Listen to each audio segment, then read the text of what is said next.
belajarnya santai ya, tapi makan, amati, ini ilmunya sangat bermanfaat nih, karena pelajaran dari Pak Agung, kita sama-sama semua tentang demo bahasa Pak Agung sebelum saya langsung waktu saya silakan Pak Agung isi materinya.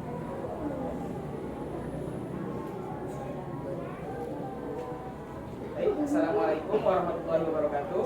Waalaikumsalam warahmatullahi wabarakatuh. Perkenalkan, nama saya Muhammad Sultan Agung.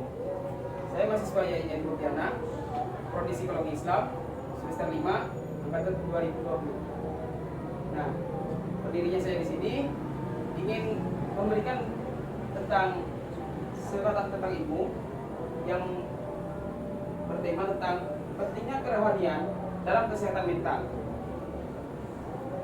Pertama-tama, adik-adik ada yang udah tahu tentang kerohanian itu apa? Ada yang tahu? Nah, oleh karena itu kita mengenal dulu apa itu kerohanian.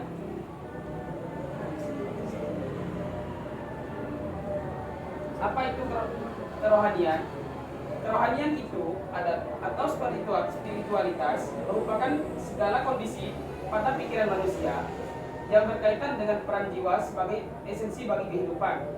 Secara umum, kerohanian dapat dijelaskan dengan kondisi kejiwaan seseorang di mana terbentuk dalam hubungan manusia dengan Tuhan Yang Maha Esa yang diwujudkan dalam budi pekerti seseorang serta melalui hubungan manusia dengan sesama manusia sesuai dengan ajaran agama yang dianutnya.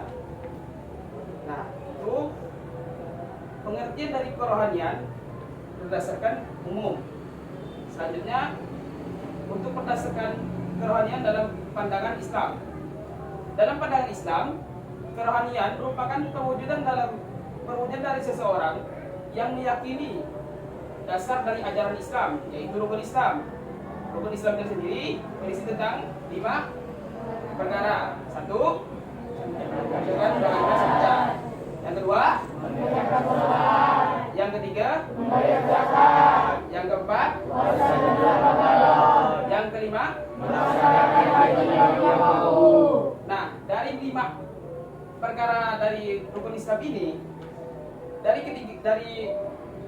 beberapa yang menyangkut paut dari pengertian dari kerohanian tadi, yaitu yang pertama mengucapkan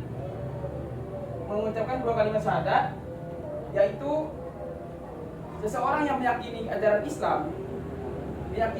Islam itu dengan mengakui bahwa ia bersyahadat atas nama Allah dan mengakui bahwa Nabi Muhammad itu adalah utusan Allah. Dan yang kedua itu mengerjakan sholat. Mengerjakan sholat itu masuk dalam pengertian kerohanian yang dimana manusia berhubungan dengan Allah, berhubungan dengan Tuhannya, yaitu manusia yang mengerjakan sholat untuk beribadah kepada Allah. Dan selanjutnya membayar zakat, yaitu pengertian antara manusia dengan bersama manusia yang lain. Seorang muslim membayar zakat, yaitu membayar hak harta dari miliknya untuk dibagikan pada orang-orang yang berhak. Nah, itu dapat digambarkan sebagai bahwa manusia itu adalah makhluk sosial, yang dimana harus cara hidup berdampingan. Nah, selanjutnya kita mengenal itu apa itu kesehatan mental.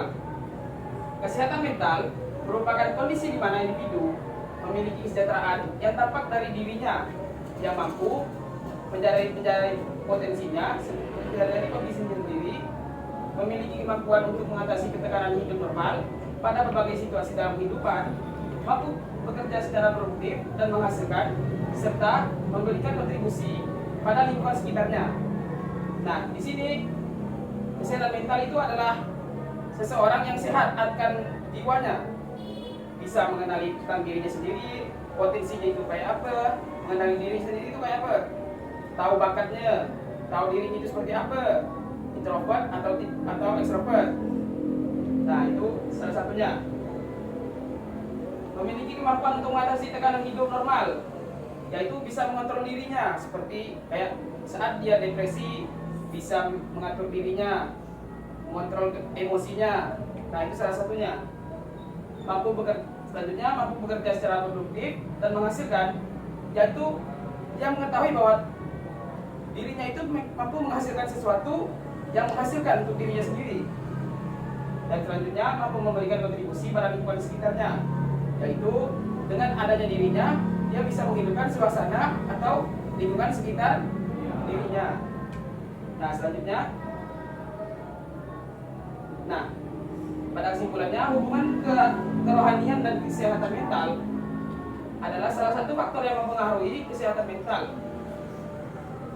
Salah satu faktor yang mempengaruhi kesehatan mental adalah kerohanian, yang dimana kerohanian dapat menyeimbangkan seseorang berada pada psikologis yang kurang baik sehingga dapat mengontrol situasi tersebut.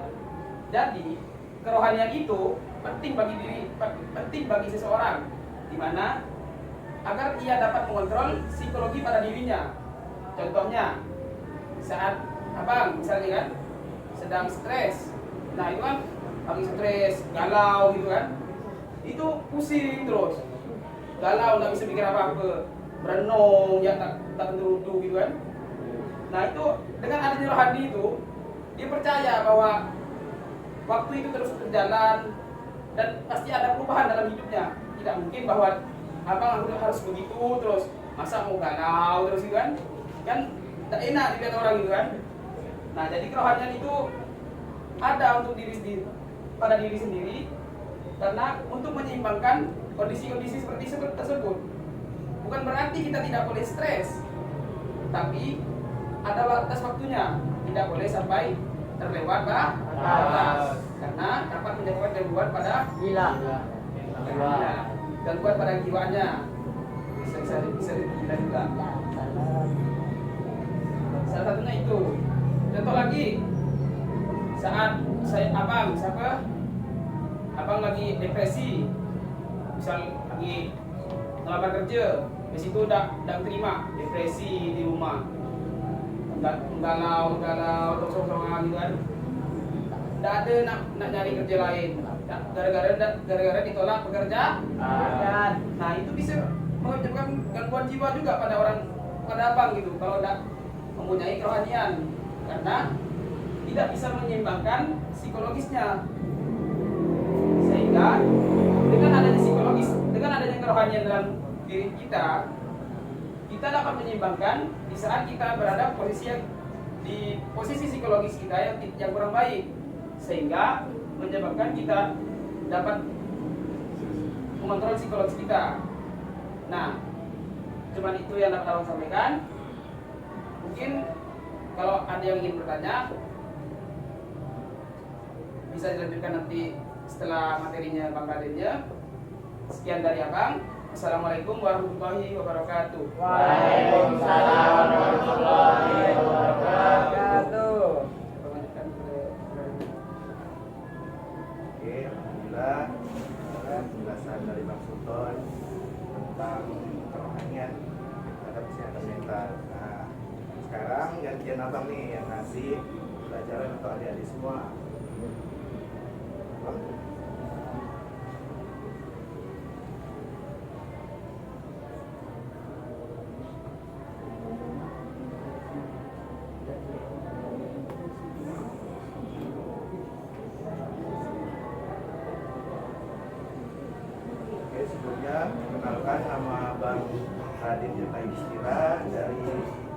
ingin Pontianak sama kayak Bang Agung, abang sama Bang Agung ini sekelas, sama-sama di IAIN Pontianak. Nah, di sini abang akan menjelaskan tentang seni kepercayaan diri dalam menggapai cita-cita.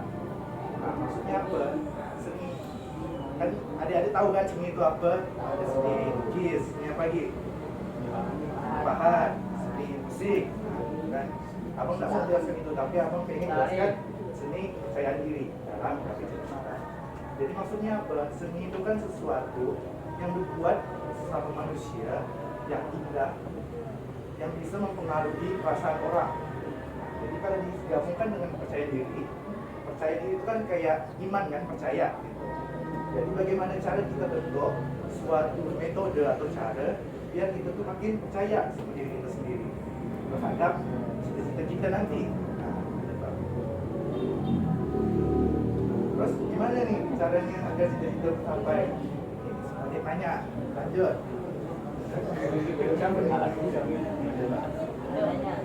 Nah, ini ada langkah-langkah dalam menggapai cita-cita. Yang pertama, langkahnya yaitu buat rencana. Nah, kau pengen tahu nih buat adik-adik yang mau angkat tangan menunjukkan cita-citanya apa gitu. Siapa? Yang angkat tangan. Ya, apa nggak tahu nih cita-cita apa? Nah, coba. Katakanlah, ada apa-apa, santai. Enggak mikir. Tak gigit gua. Ada cita-cita dia apa? Pengen jadi apa? Usaha. Nah, misalnya usaha berarti kan adik pengen jadi usaha, pengen banyak duit gitu kan. Adik ni buat rencana kira-kira macam mana yang bisa jadi usaha ni, mana kita bisa dapat duit banyak. Gimana kayak adik pengen jual apa, pengen jadi pemimpin di suatu perusahaan, itu mantap. Adik ni buat rencana. Nah, terus yang kedua, adik tu fokus sama tujuan adik. Maksudnya gimana? Ketika adik dah punya cita-cita, dah punya rencana, adik tu terus gitu melakukan sesuatu sesuai dengan cita-cita adik. Adik pengen jadi pengusaha misalnya. Nanti adik tu harus gimana buat strategi nanti sampai kalau udah besar bisa buat sebuah perusahaan atau menjual sesuatu biar kita dapat untung, biar kita kaya, bisa banggakan mak kita, bapak kita gitu kan. Terus yang ketiga, percaya diri dan berani. Nah, itu penting. Kenapa? Karena percaya diri ini bisa berpengaruh terhadap kesuksesan kita. Terus lanjut Pak. Nih, ada surah atau ada ayat Al-Quran surah Fussilat ayat 30 mengatakan bahwa sesungguhnya orang-orang yang mengatakan Tuhan kami ialah Allah, kemudian mereka meneguhkan pilihan mereka, maka malaikat akan turun kepada mereka dengan mengatakan, janganlah kamu takut dan janganlah merasa sedih dan gembiralah, mereka jangan memperoleh surga yang telah dijanjikan oleh Allah kepada mereka. Nah, di sini kan ada ayat tentang tauhid ya, percaya ke Esa Allah. Terus Allah ini pengen ngasih tahu kita, kalau kita pengen mendapatkan sesuatu, kita tak boleh takut, tak boleh rasa sedih. Kalau kita percaya diri, kalau kita berani, insya Allah apa yang kita kerjakan itu ada hasilnya. Nah, sebuah kutipan, kepercayaan diri yang tinggi dapat membantu seseorang mencapai cita-cita dengan lebih mudah karena ia lebih mampu menghadapi tantangan yang datang selama dia muda. Jadi kepercayaan diri kita itu sangat berpengaruh terhadap cita-cita kita. Kalau kita berani, kalau kita tidak takut sama apapun, kita hadapi ada tantangan itu, insya Allah kita bisa mencapai cita-cita kita. Lanjut Pak. Terus, tapi aku tuh malu bang, tak mau ngomong, tak berani di kelas. Kau lah maju, jangan maju. Gitu kan? Nanti gimana nih caranya biar kita tuh makin pede, makin percaya diri, bisa ngomong banyak orang. Nah, ini caranya lah. Kita kasih tahu. Ada 5 cara bikin kita tuh makin pede. Pertama, belajar tentang diri kita sendiri. Maksudnya apa? Kita ini harus tahu kita tuh punya kelebihan apa, kekurangan apa. Misalnya, adik pengen ikut lomba, gitu. apa-apa matematika. Dah tahu nak isi matematika masih ya maju. Bisa belajar dulu pahami. Kalau dah tak ada masa hebat boleh maju gitu. Jadi kita tuh bisa belajar sama diri kita sendiri. Kita tuh tahu bahwa kemampuan kita tuh ada di mana gitu. Terus yang kedua adalah berpikir positif. Maksudnya di sini adalah bikin kita tuh merasa lebih yakin. Coba untuk mengganti pikiran negatif dengan pikiran positif. Misalnya, adik lagi ikut lomba nih. Ikut lomba, banyak orang di depan. Takut, aku salah, bingung kan apa. Coba adik tuh mikir kan, ini cuma lomba, kalah pun tak apa, kalau menang ya alhamdulillah gitu. Bikin diri kita tuh siap untuk menghadapi gitu, apa yang kita hadapi. Terus kita buat target, beri motivasi bagi diri kita sendiri. Maksudnya apa? Kita kalau misalnya pengen ke lomba, macam mana caranya kita bikin percaya diri? Satu, kita tuh bikin kalau misalnya aku menang, aku bakal beli sesuatu gitu, pengen beli ini gitu. Aku bisa banggakan orang tua aku. Jadi kita tuh makin semangat gitu untuk menang. Jadi kita makin percaya diri bahwa kita tuh bisa mencapai suatu tujuan kita, bisa menggelarkan suatu perlombaan gitu. Terus yang keempat dan yang kelima itu mencoba sesuatu yang baru dan belajar dari kesalahan. Maksudnya apa? Ketika kita mencoba sesuatu yang baru, kita akan merasa lebih kayak punya pengalaman yang banyak. Terus itu tuh jangan pernah takut sama kesalahan. Kalau kita gagal, tak apa-apa, belajar ya. Kalau misalnya kita kalah sama lomba gitu, tak apa-apa, jadikan itu sebuah pembelajaran bagi kita. Misalkan adik-adik ini pengen ikut lomba tilawah Quran, adik kalah, tak apa-apa. Misalnya adik tahu, oh waktu itu saya ni kayak gagap, ada yang salah baca. Jadi situ kan adik bisa kayak belajar dari kesalahan adik gitu. Bisa jadi pengen ikut lomba yang selanjutnya tuh adik tuh bisa lebih baik lagi. Jadi jangan takut kalau disuruh maju ya nggak apa-apa. Yang penting berani, siapa tahu adik tuh bisa menang, bisa mendapatkan sesuatu gitu. Jadi itu, misalnya jangan pernah takut dalam menghadapi tantangan. Oke? Ya. Oke, itu aja dari abang. Kira-kira nih, adik, masih ingat gak materi dari Bang Agung nih? Lumayan ya?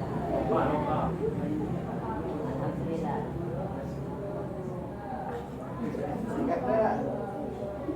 Nah, abang ini pengen ngasih sesuatu, tapi adiknya harus bisa maju ke depan, jelaskan ya apa yang adik tangkap, apa yang adik pahami. Nah, materi abang ke Bang Agung kok bebas. Yang berani tak? Masa dari belajar tentang percaya diri tak berani? Nah, buktilah. Coba ya. Majulah, tak apa-apa Pak. Ya.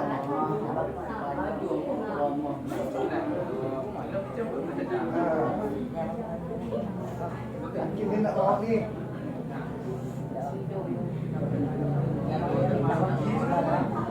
Belajar. Kakak mau maju? Coba tak apa-apa.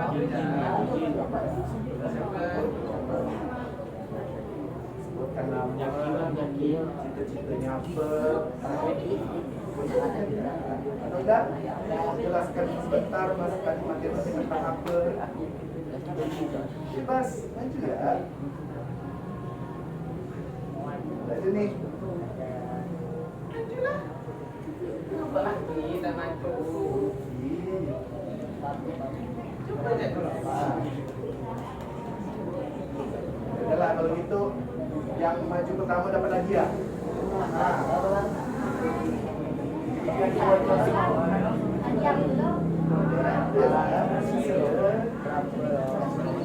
Tak mungkin ada tu tak suka, pasti suka.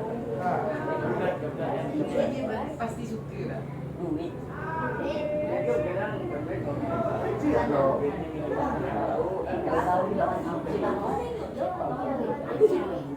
Ada duit kan.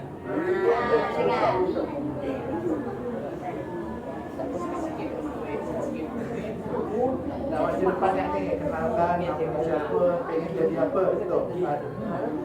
Mak, Nama saya Wali. empat, Saya ini jadi polisi. dua,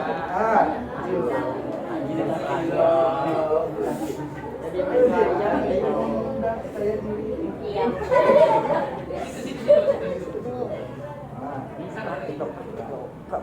Kenalkan namanya siapa.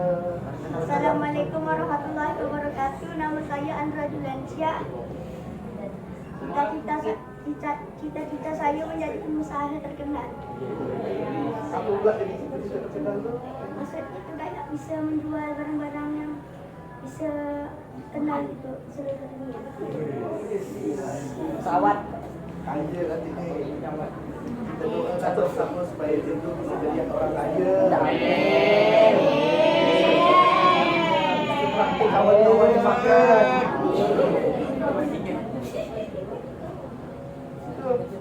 Madrasah tadi tak? Tak. Yalah. Ini ada yang tadi. Kita mau. Kalau begitu sih mau kita tadi. Ada isi tu. Aku suruh tahu maju lah nih. Terima kasih. Ada Ada kita yang maju. untuk duit. Sepuluh. Woi, memang gitu. Lapan. Tujuh.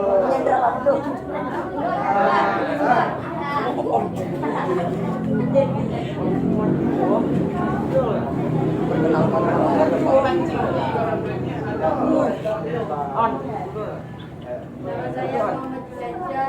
Cita-cita saya ingin menjadi pemain bola terkenal.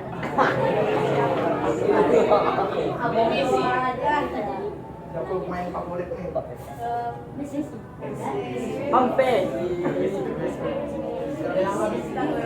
Apa yang jadi sepak bola terkenal? Karena gaji banyak.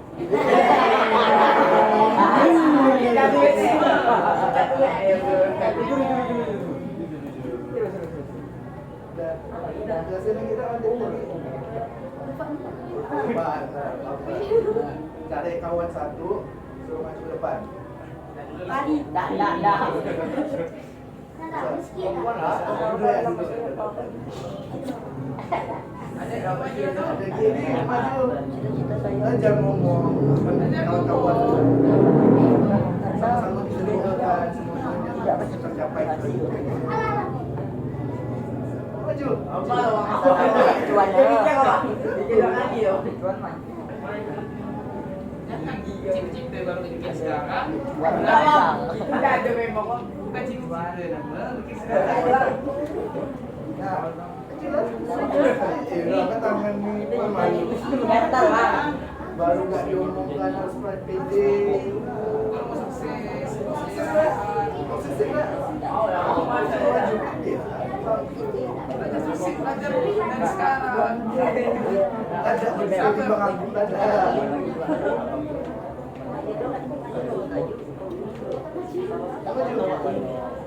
Belajar. Apa sih? Ada bangunnya cuma apa sih di depan? Yang menjelaskan bisa capai sukses kita tu, itu harus pendek. Jangan takut. Bisa jadi dengan usaha, berani, kita tu bisa dapat sesuatu. Apa yang kita mahu. Ada. Cewek, asalnya cewek dari mati. Kakak-kakak ni.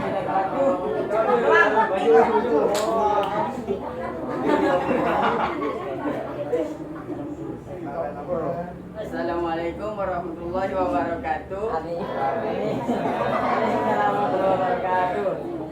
Perkenalkan, nama saya Syahrul Ramadhani. Asal dari mana? Tinggal ke sini loh. Kali gak ada kawan-kawan datang ke rumah. Udah tahu semua. Wah, tu tak ada tahu ada yang tahu. Rumah saya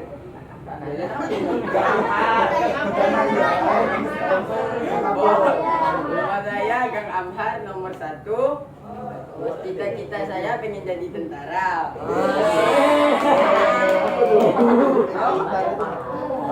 Biar goyang.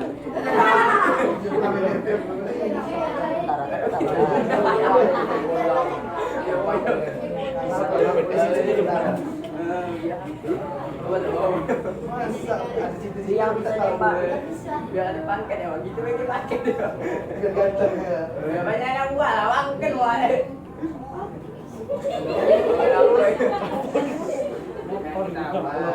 Apa tahu kan cita-cita dia jadi tentara. Kira-kira tugas tentara atau apa? Kan ada yang tahu rencana tadi. Dia harus siap. Kalau ada cita-cita tentara itu harus rencanakan cita-cita prosesnya kayak gimana, perjuangannya di apa, itu harus tahu. Nah, kira-kira mau jadi tentara itu gimana? Sama. Oh, jadi yang ketiga tuh kayak kan yang ketiga deh kayak Apa yang perlu disiapkan? yang tilawang masa aja pakai bambu runcing. Jangan tidur nih.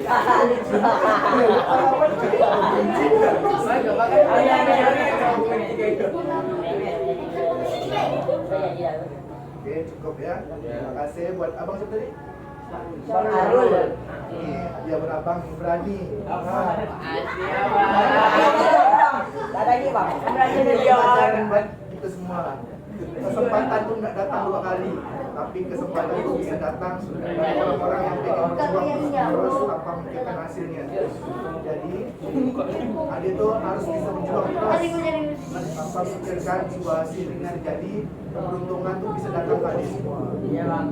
Jadi itu pelajaran untuk adik-adik semua. Sekian pelajaran kita hari ini. Ya. Assalamualaikum warahmatullahi wabarakatuh.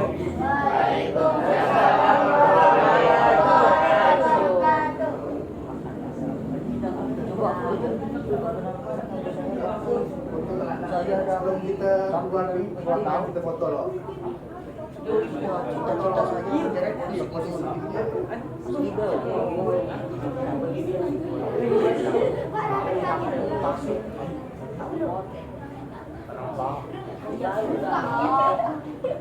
Bang dikaci ya, dikaci dari ini bang. Selfie ya selfie. Ada nggak selfie kita mas? Iya bang. Satu tolong pocong kata. Rido bisa seorang.